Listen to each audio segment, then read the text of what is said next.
Well, welcome back. Welcome back to the Extraordinary Drummer Show. As you know, I'm your host, Cheron Moore.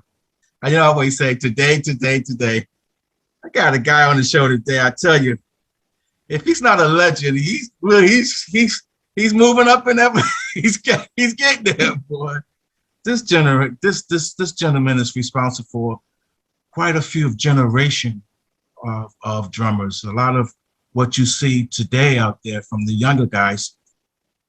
This is the guy who, if he didn't start it, he propelled it forward. Believe me, he's a producer. He's a songwriter.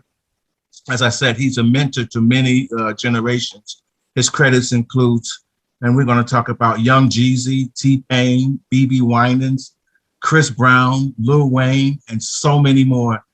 Will you help me welcome to the show today, a drummer's drummer, Gerald Heyward. Hey, Gerald. What up, man? How you doing? Gerald, how you like that big old intro? It's cool, man. Thanks. I appreciate it. Let me say welcome to Extraordinary Drummer Show. Yeah. Thank you. I'm happy to be here. It's hard catching up with you, Gerald. Oh, man, I got a better chance of catching with Obama or Biden or something. No, it's all good. It's all good. Let me ask you this. Yeah. How are you holding up in this COVID and all this craziness going on? Well, you know, the pandemic was the pandemic, man. You know, like I said, it kind of forced me into being an engineer and not just a drummer. You know, I had to figure out how to stream and figure out kind of how to let people into my life, what I do, you know, as far as my practice time and, you know, but, you know, like I said, I've lost a lot of people in the pandemic as well. And, you know, I mean, it's a lot I could say about it, but, you know, the main thing is that, you know, I'm still here and, you know, my immediate family is still here. Let me take you over here. I know you're originally from New York, but I read somewhere where down in the Institutional Church of God in Christ, where it all started at. Tell me about it. I grew up in Institutional, me and my Uncle Butch. Uncle Butch played organ. And I was playing congas at first. I was a conga player. And, you know, one time the drummer didn't come, or the drummer was there and he was outside talking or doing something. And service started and I was playing the congas and then I got on the drums. And I got on the drums and everybody's like, yo, you should play the drums. And then I started playing for this community choir. It was Jeffrey White and the Soul Stirrers. And as I was in the community choir, I was playing the congas. And they had two drummers, which was Poppy White, which was Jeffrey White's brother, and Rob Monroe. And they were the drummers at the time. And some sort of way, I got on the drums and they heard me play and it was like, oh my God, like, yo, this is crazy. You sound amazing, this, that, and the third. So I graduated from being a conga player to a drummer.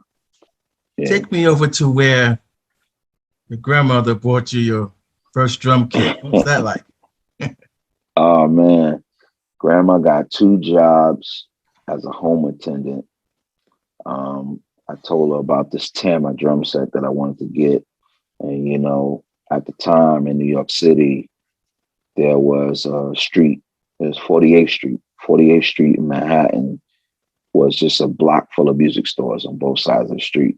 Sam Ash, Manny's, Rudy's. We had like all of these stores on that block.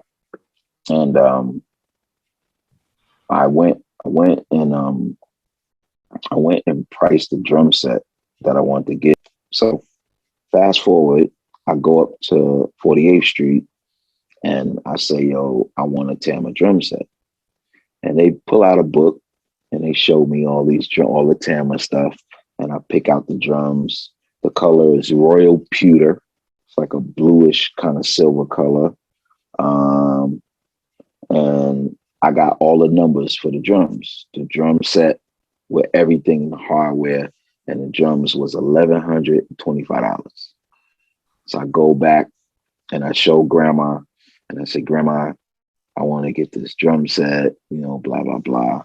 And she's seen, the hype building around me, basically. Like, these kids is coming to see you play and blah, blah, you really could play and, all of that, So she's seeing that and she's saying, yes, it's time for you to get a drum set. Grandma goes, she gets 2 jobs. She gives me the $1,125. I go to Manny's. I get the drums. They order them. They come. I take the drums home in the boxes, back to the hood, back to Bed-Stuy. We go in the crib. I set them up. I play them. But that same night, my church was going to Washington, D.C. So I said, yo, I'm taking my new drums. I bring the new drums with no cases or nothing. Take them. We take them. They dope. Everything is fine with them. We played them. I played them and I came home. When I came home, our house was broken into because they seen all of the boxes. So they broke in the house to try to get the drums. But I had the drums with me. So that was like crazy. But I still have those drums, by the way. They the first set. That's the set that I played on I'll Make It on Hezekiah Walker's album. Tell me about meeting Hezekiah Walker. So the choir that I was telling you about, Jeffrey White and the Soul Stirrers, Hezekiah was in that choir. And we were friends from that choir. And him and then a guy named Stanley Brown who played organ. And one time Jeffrey White threw Hezekiah out of the rehearsal. Something happened where he was like, Hezekiah, get out. And he threw him out of the rehearsal. And I don't know, we met up with Hez after the rehearsal. And we was like, yo, man, you should start your own choir. And him and Stanley started the Love Fellowship Choir, the Crusade Choir. And I was the drummer. Stanley was the organ player. We was the first musicians of that choir. But Hezekiah was, he was my friend for a lot of years. He grew up around the corner from Institutional. And he used to come around to Institutional and hang out, but he went to Bible Way. And now he's my pastor. He's my bishop. So he has a church in Brooklyn and a church out here where I live in Pennsylvania. And my family actually runs the church out here in Pennsylvania.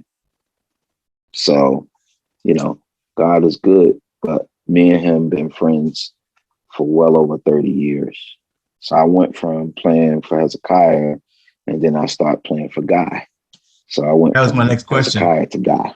Yeah, tell me about that. How did you meet Teddy Riley? So Aaron Hall was in Hezekiah's choir. Oh. Aaron Hall took the first album that he ever sang on, which was the I'll Make It album, to Teddy Riley and was like, yo, I sang a song on this record or whatever. And the song that he sang, Jeff Davis played on that song. But Aaron also let Teddy hear I'll Make It, the song I'll Make It.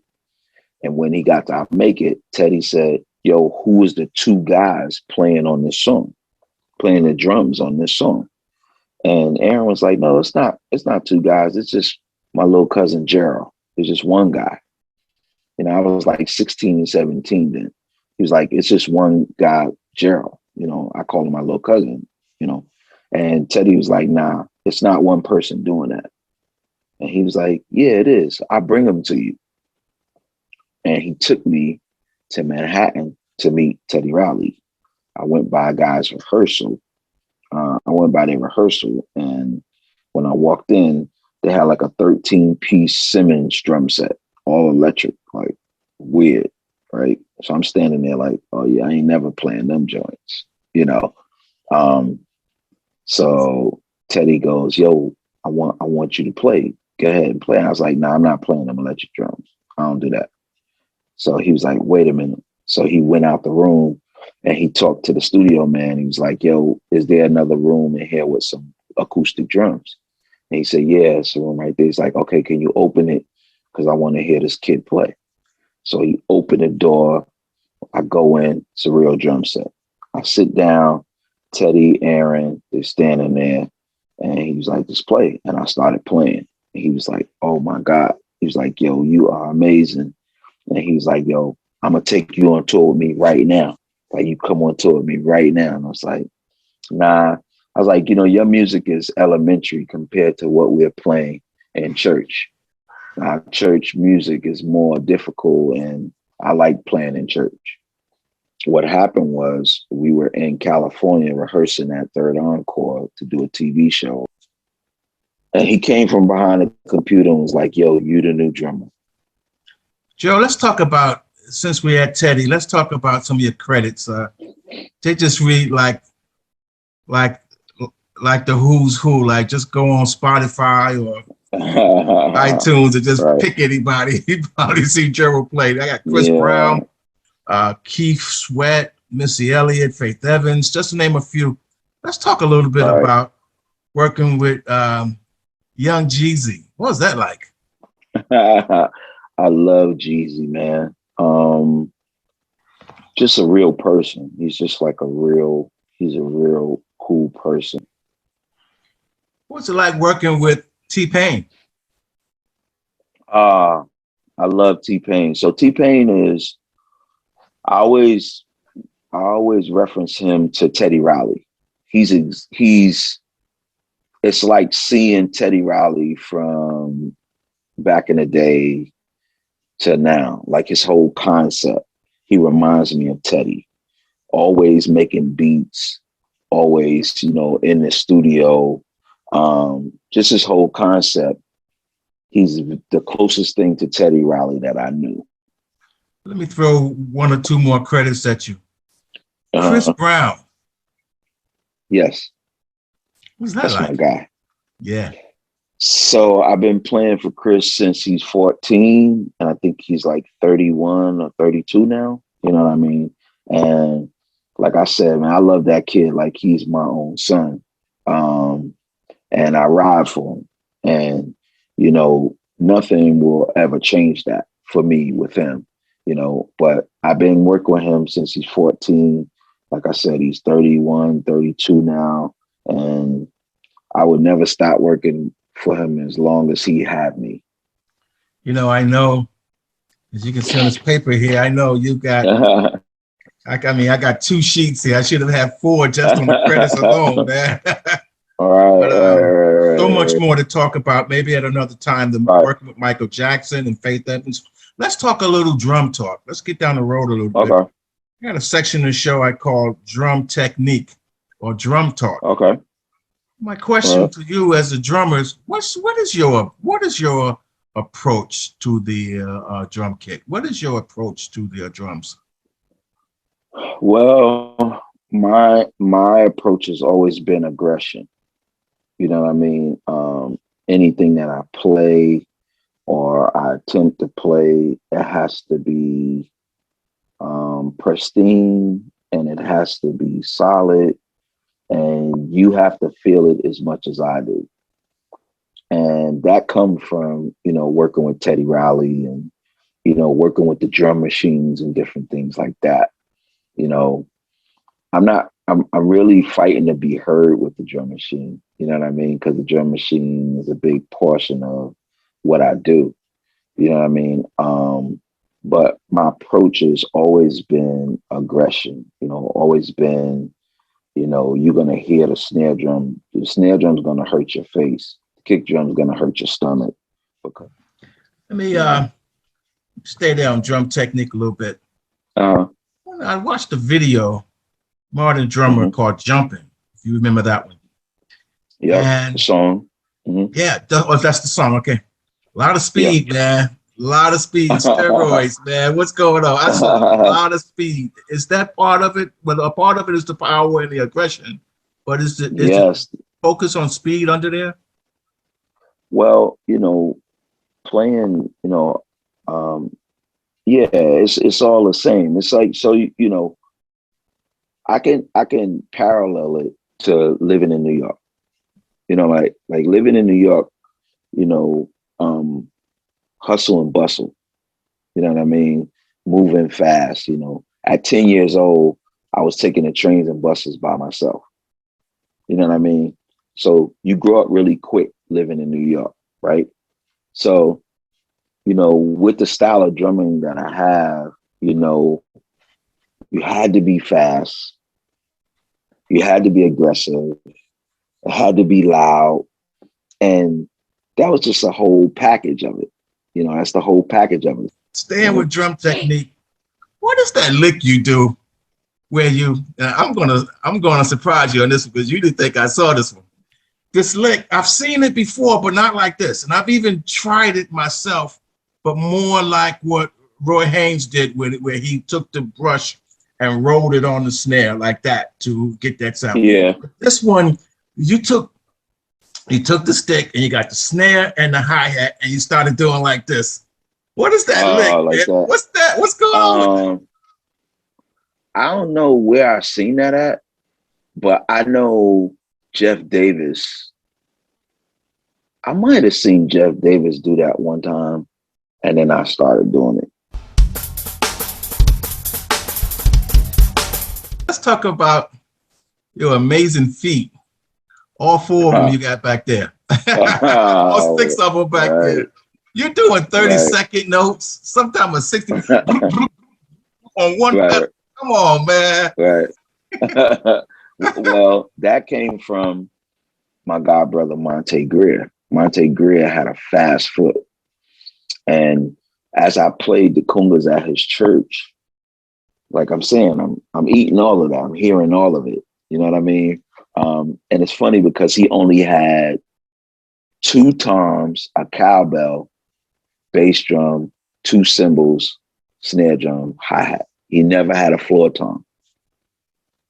So the way he would suffice for the floor tom would be he would roll with his foot. And that would be what he did.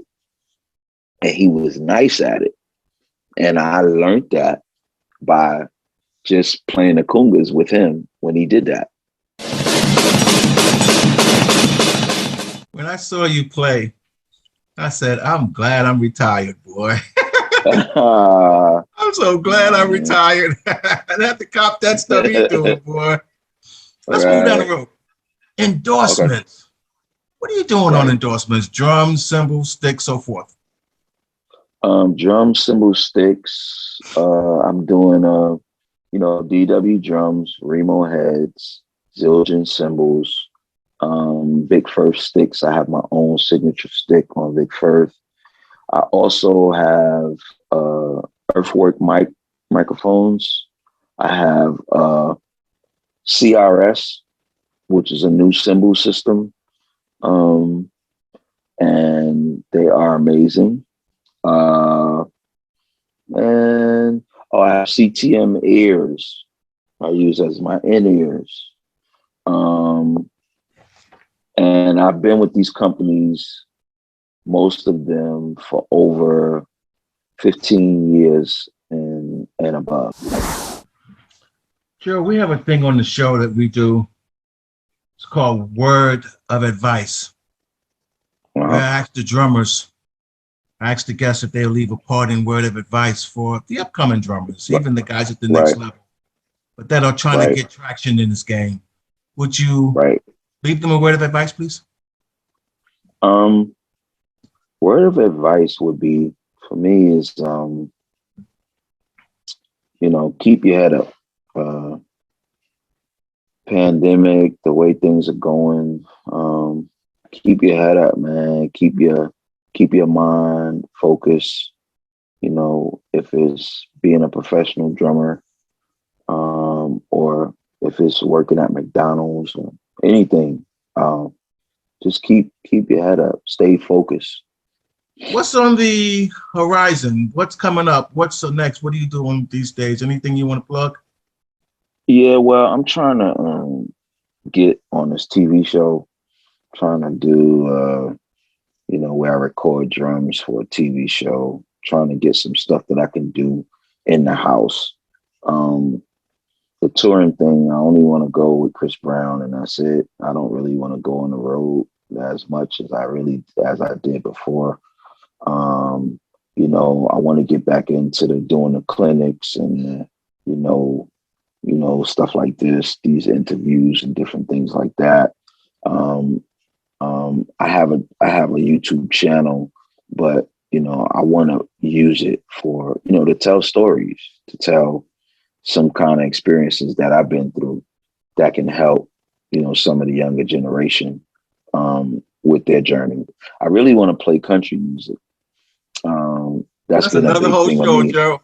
Yeah, I really want to play country music. So I've been kind of studying country music as of lately, and yeah, I want to do that. And I know that it takes a lot. I have a guy named Rich Redmond, and Rich Redmond, I did a clinic with him some years ago, and he's a good friend of mine.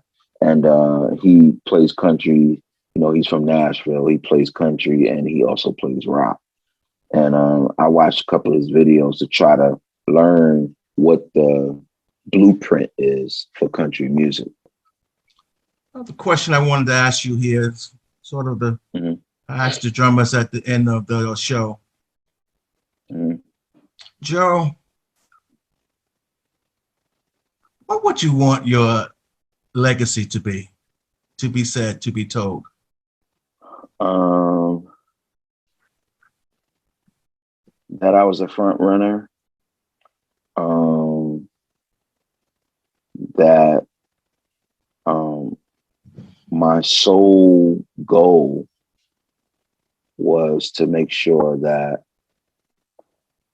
the people that were coming up behind me, they had the right information. Like I'm a stickler for helping the younger generation get to my level and beyond.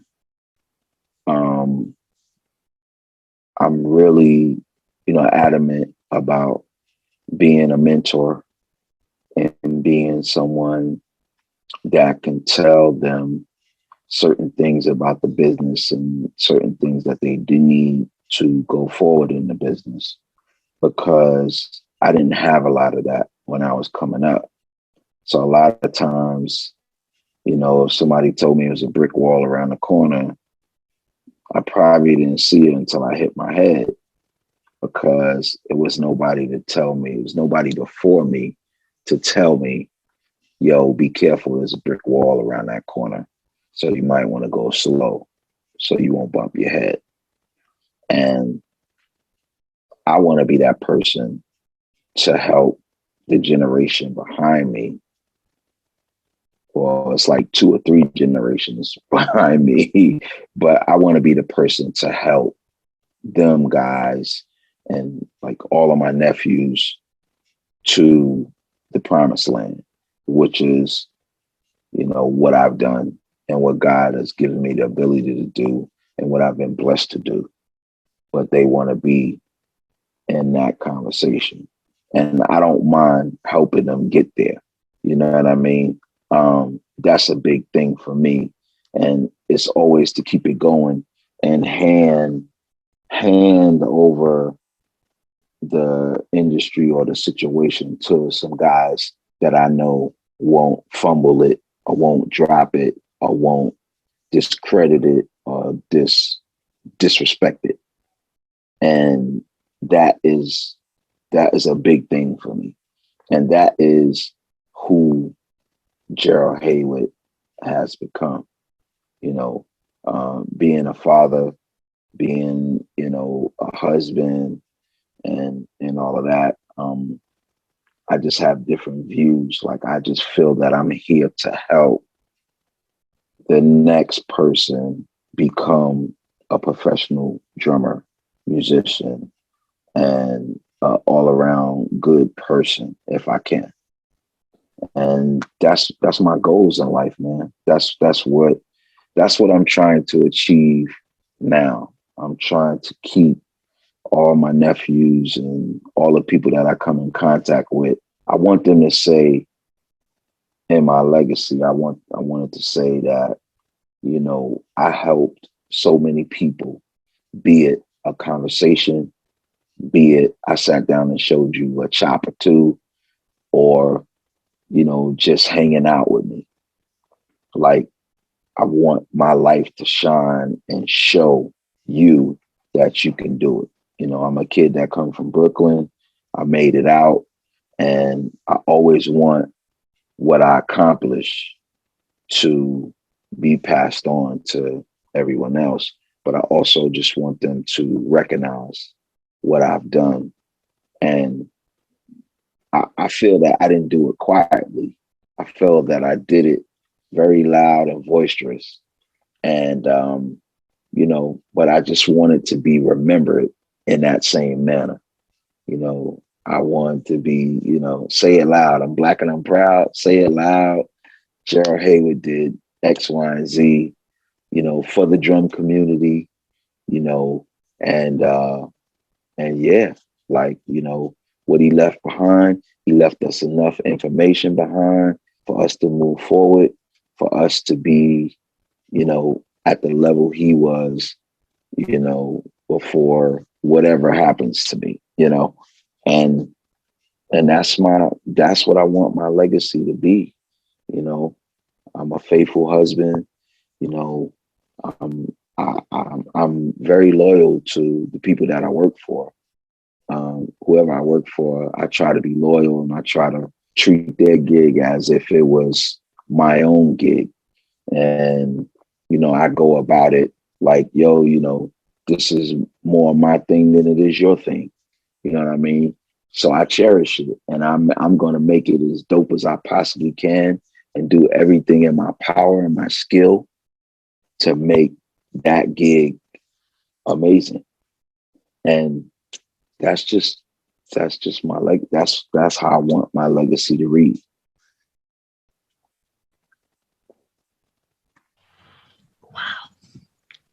Wow.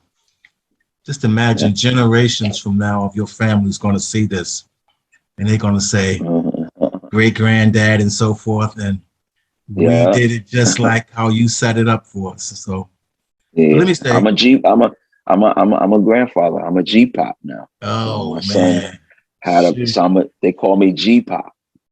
So so that's good. That's good that you said that. So I said earlier in the show I would tell you what the Lord put on my spirit, but then I would sound like a preacher, so I'll save it. But, you know, it's just amazing that you can see the hand of God all over you, man, within your walk, within your gift. Man. You just see it, man. He's my foundation. Can't do nothing without him. You know, can't do nothing without him, and I wouldn't be sitting here if it wasn't for him. So that's me. That's me. It's all me doing what he placed upon me. You know, I can't take no credit for it. So that's what it is. Sure. Thank you so very much for being on the Extraordinary Drummer Show. No problem, man. It's my pleasure to be here, bro. Did you have a good time? Yes, sir. Yes, sir. I did. I've always wanted to talk with you, man. I always wanted to talk with you. That's cool. The other half of that is catching up with you. That's the hard part. Yeah, it's all good. I'm here. You got me. It's all good.